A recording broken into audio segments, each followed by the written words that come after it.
रामानुजाचार्य एक महान समाज सुधारक थे। उनका कहना था कि मेरे प्रयत्नों से अगर लोगों को मुक्ति मिलती है तो बदले में मुझे नरकवास की सज़ा भी मिली तो कोई परवाह नहीं।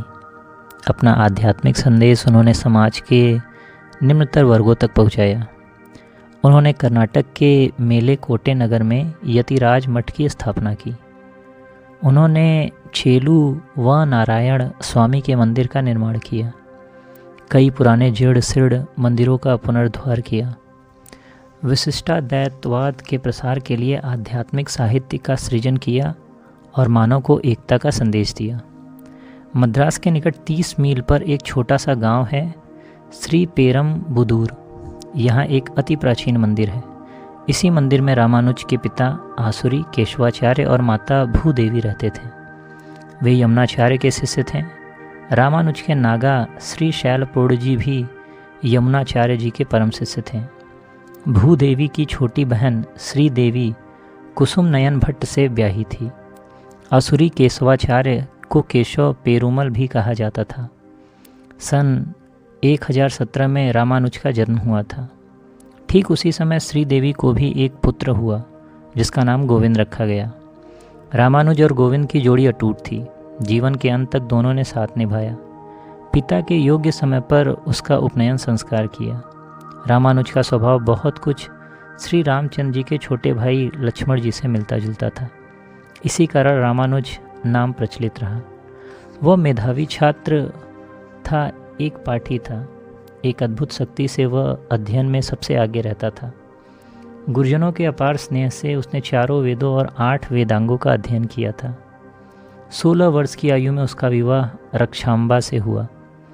उसे तंजम्मा भी कहा जाता था। कुछ दिन बाद पिता केशवाचार्य की अचानक मृत्यु से उन पर तीव्र आघात हुआ। वह उदास रहने लगा। अपनी माता व पत्नी को साथ लेकर कांचीपुरम में आकर बसा। गोविंद भी उनके साथ कांचीपुरम आ गया।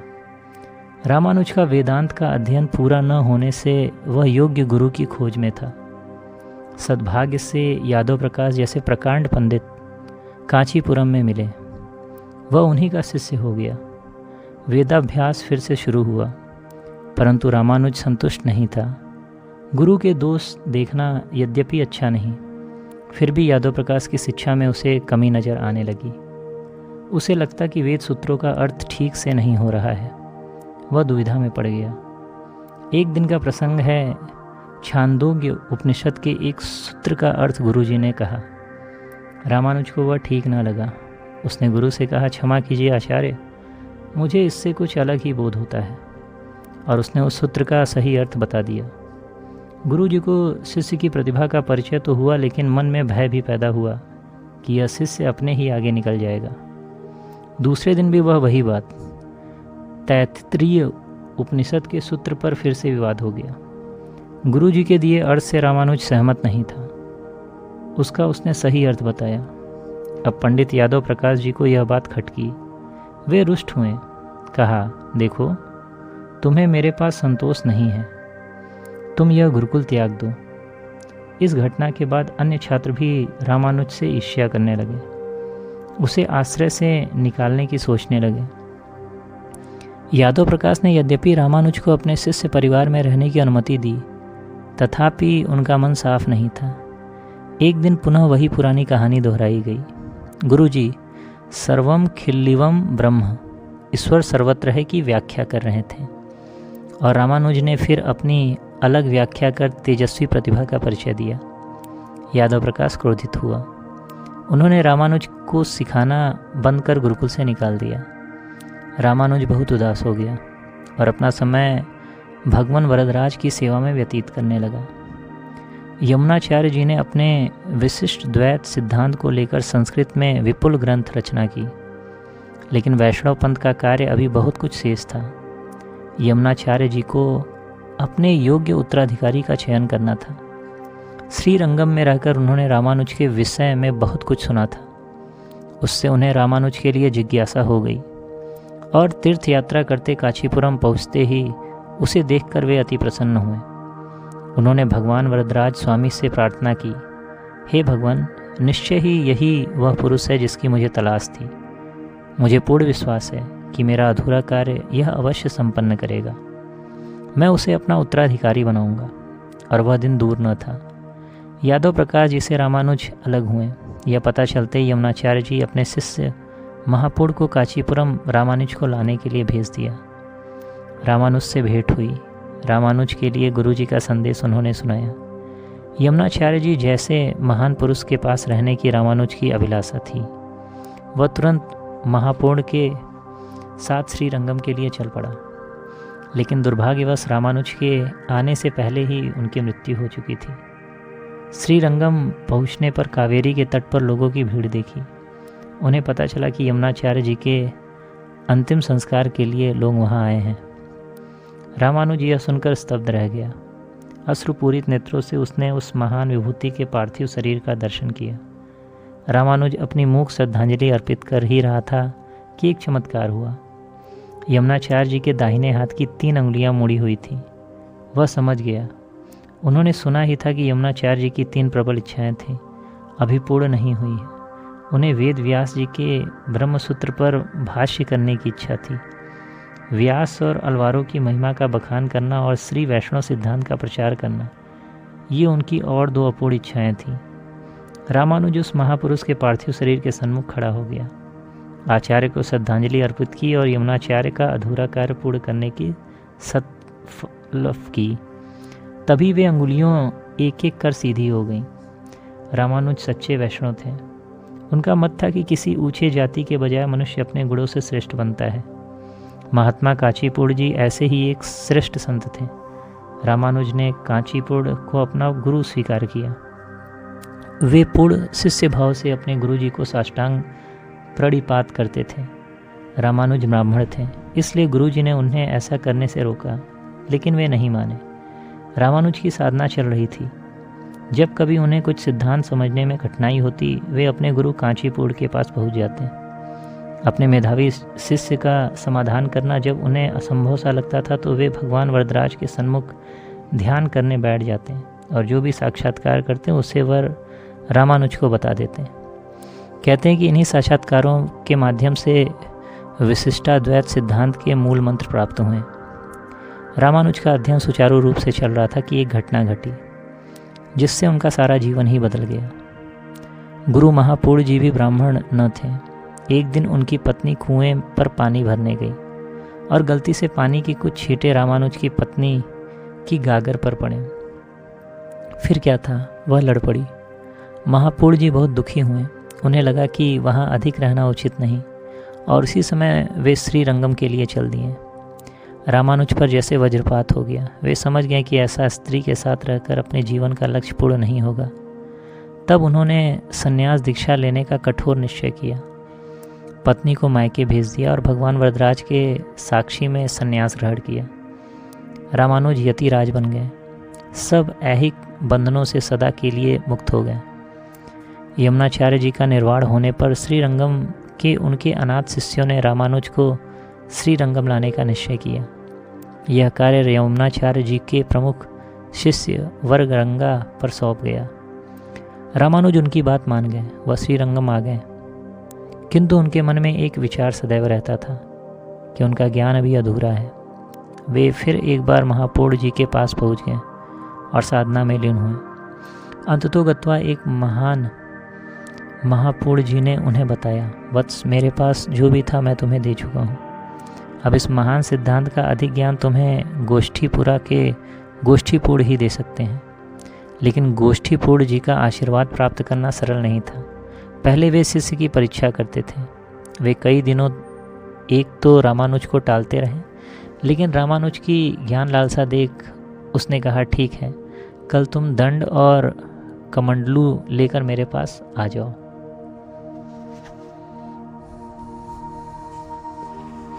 दूसरे दिन रामानुज शिष्य दासरथी और कुरेश सहित गोष्ठीपूर्ण जी के आश्रम में आए। शिष्यों सहित रामानुज को आए देख गुरुजी ने पूछा, मैं तुम्हें अकेले आने को कहा था, तुम इन्हें साथ क्यों लाए? रामानुज ने अविलंब उत्तर दिया, आचार्य, अपने दंड कमंडलू के साथ आने को कहा था। दासरथी मेरा दंड है और कुरेशु कमंडलू, इसके बिना मैं अधूरा हूँ। उत्तर सुनकर गोष्ठीपूर्ण जी गदगद हो गए। उन्होंने रामानुज को अष्टाक्षरी मंत्र सिखाया और उसकी महत्ता बताते हुए कहा, वत्स, यह मंत्र अत्यंत प्रभावशाली है। इसके पाठ से साक्षात भगवान के स्वरूप का अवलोकन होता है। अतएव इस मंत्र की दीक्षा केवल 5 शिष्य को ही देना। रामानुज को लगा ऐसा भेदभाव करने से ज्ञान से कुछ लोग वंचित हो जाएंगे। ऐसा करना मेरे सिद्धांतों के विरुद्ध है। दूसरे दिन वे एक मंदिर के गोपुर पर चढ़ गए और नगर के सभी लोगों को एकत्रित कर उन्होंने अपनी दिव्य वाणी से अष्टाक्षरी मंत्र का उच्चारण करते हुए लोगों को भी वैसा करने को कहा। बाद में उस महामंत्र का अर्थ लोगों को समझाया। सर्वनगर जन परमानंद का अनुभव करने लगे। गोष्ठीपूर्ण जी को जब इस घटना का पता चला तो वे क्रोधित हो गए। उन्होंने रामानुज से कहा, तुमने गुरु की आज्ञा का पालन न करके घोर पाप किया है। तुम जानते हो इसका परिणाम क्या है? रामानुज शांतिपूर्वक बोले, हाँ गुरुदेव, मुझे नरकवास मिलेगा, लेकिन ऐसा करने से मेरे हजारों बांधवों को मुक्ति का मार्ग मिला है, जो कि मेरे लिए स्वर्ग प्राप्ति से भी अधिक है। आपके बताए परिणाम की मुझे कोई चिंता नहीं। रामानुज के शब्दों से गोष्ठीपूर्ण जी को सत्य का साक्षात्कार हुआ। वे समझ गए कि रामानुज का धरती पर अवतार मानवता के उद्धार के लिए हुआ है। उन्होंने भाव विह्वल हो अपने उस महान शिष्य को गले लगाया। उन्हें अब स्मरण हुआ कि अपने गुरु को दिए हुए वचनानुसार उन्हें वेद व्यास के ब्रह्मसूत्रों पर भाष्य की रचना करनी थी। ब्रह्मसूत्रों पर भाष्य की रचना करने के लिए महर्षि वेदव्यास के शिष्य बोधायन के लिखे ग्रंथ की सहायता लेना आवश्यक था, परंतु वे जानते थे कि बोधायन कृत भाष्य की केवल एक प्रति कश्मीर के विद्वानों के पास है। रामानुज कुरेश सहित पैदल ही कश्मीर पहुँचे। राज दरबार में उनका भव्य स्वागत हुआ। उनकी प्रतिभा से दरबारी और विद्वान अत्यंत प्रभावित हुए। रामानुज ने अपना कश्मीर आने का उद्देश्य बताया और विद्वान से बोधायन के भाष्य ग्रंथ की उनसे याचना की, लेकिन वहाँ के विद्वान ऐसे दुर्लभ ग्रंथ को हाथ से जाने देने को तैयार न थे। रामानुज ने संपूर्ण ग्रंथ की दूसरी हस्तलिखित प्रति तैयार करने की इच्छा दर्शाई, लेकिन विद्वानों ने इनकार किया। अंततः रामानुज ने अत्यंत नम्रता से कहा, मुझे एक बार इस महान ग्रंथ को पढ़ने की अनुमति दीजिए। विद्वानों को इस बात पर कोई आपत्ति नहीं हुई, क्योंकि ऐसा गहन ग्रंथ को एक बार पढ़ लेने से क्या खाक समझेगा। विद्वानों ने वह ग्रंथ उन्हें पढ़ने के लिए दे दिया। कुरेश ने आदि से अंत तक सुस्पष्ट स्वर में ग्रंथ वाचन किया और एकाग्र मन से पद्मासन की मुद्रा में बैठकर रामानुज ने ग्रंथ श्रवण किया। उनकी स्मरण शक्ति अलौकिक थी। उन्होंने संपूर्ण ग्रंथ की पांडुलिपि तैयार की और वे खुश होकर श्रीरंगम वापस आ गए। एक समय लिखते लिखते कुरेश रुक गए। वे गुरुजी की ओर देखने लगे। कुरेश की यह हरकत गुरुजी को अच्छी नहीं लगी और गुस्से में वे उठकर चल दिए, लेकिन उन्हें अपनी गलती समझ में आ गई। वे वापस आकर अपने स्थान पर बैठ गए। कुरेश, तुमने सचमुच ही मेरी गलती दिखाकर एक महान कार्य किया है, अन्यथा गुरु वाक्य प्रमाण मानकर तुम लिखते जाते तो इस रचना में यह दोष सदैव के लिए रह जाता। इस प्रकार श्री भाष्य की रचना हुई और रामानुज श्री भाष्यकार कहलाए। अब रामानुज होयसल राज्य की राजधानी तोंडनूर में आ गए। बिट्टी देव वहाँ के राजा थे। उनकी पुत्री मनोरुग्ण थी। रामानुज को रोग मुक्ति की दैवी शक्ति प्राप्त थी। बिट्टी देव ने यह सुनकर उन्हें लाने के लिए दूत भेजे। रामानुज पहले तो यहाँ नहीं गए, पर जब उनके शिष्य तोंड नुरुम्बी ने कहा कि यह राजा चोल राजा के समान नहीं है, तो वे तैयार हो गए। रामानुज राजमहल में आए और उन्होंने अपने अलौकिक स्पर्श से राजकन्या को रोग मुक्त किया। राजमहल में खुशी की लहर दौड़ गई। बिट्टी देव ने वैष्णव धर्म का स्वीकार किया।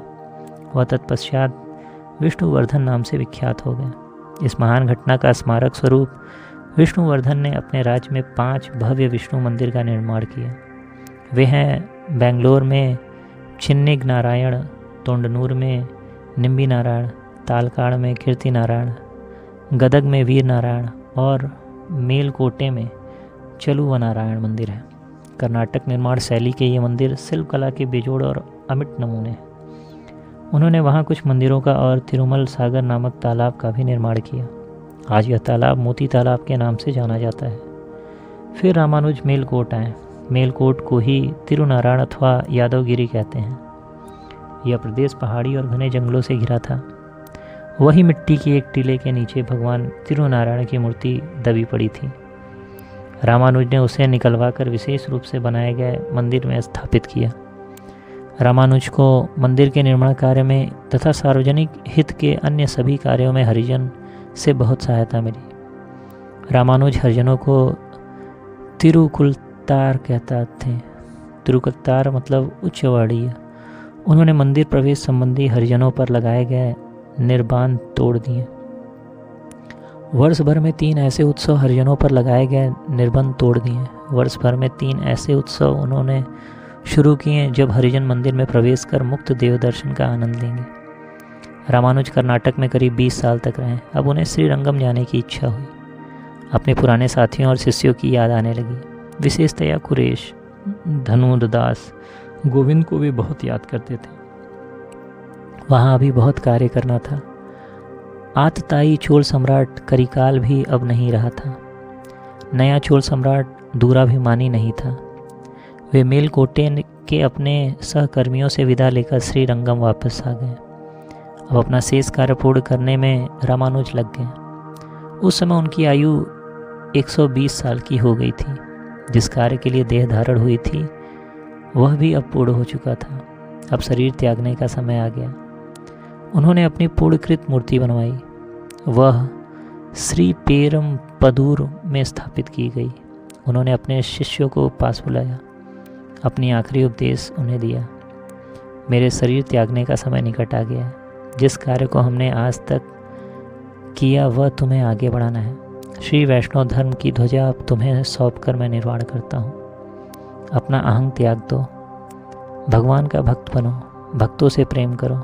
सर्व मानव उस ईश्वर की संतान है। मानव मात्र की सेवा ही ईश्वर की प्राप्ति का सर्वश्रेष्ठ साधन है। इस दुनिया में ऐसा कोई नहीं है जिससे गलती नहीं होती। किसी का अपमान मत करो। मन और आचरण में शुद्ध रहो। यही सर्वश्रेष्ठ मार्ग है। मेरा आशीर्वाद आप सभी के साथ है। अंतिम समय आ गया। रामानुज लेट गए। गोविंद ने अपने उस महान भाई तथा गुरु का सिर गोद में ले लिया। आंध्रपूर्ण ने उनके पावन चरण कमल अपनी गोद में रखे। इसी अवस्था में उनका निर्वाण हुआ। वह दिन था माघ सुदी 1137 सन। रामानुज का संदेश उनके शिष्यों द्वारा देश के कोने कोने में फैल गया। रामानुज ने भक्ति मार्ग पर विशेष रूप से कार्य किया। ईश्वर सत्य, शिव और सुंदर है। रामानुज ईश्वर को दया स्वरूप मानते थे। ईश्वर की आराधना सच्चे मन से करने पर उनकी कृपा होने में देर नहीं लगती। ईश्वर के भक्त की कोई जाति नहीं होती। वे सभी महान होते हैं। रामानुजाचार्य ने जाति धर्म भेद रहित होकर सर्वसंभाव को ही सच्चा श्री वैष्णव धर्म माना था। आज भी हमें इस श्री वैष्णव धर्म के अनुसरण की आवश्यकता है।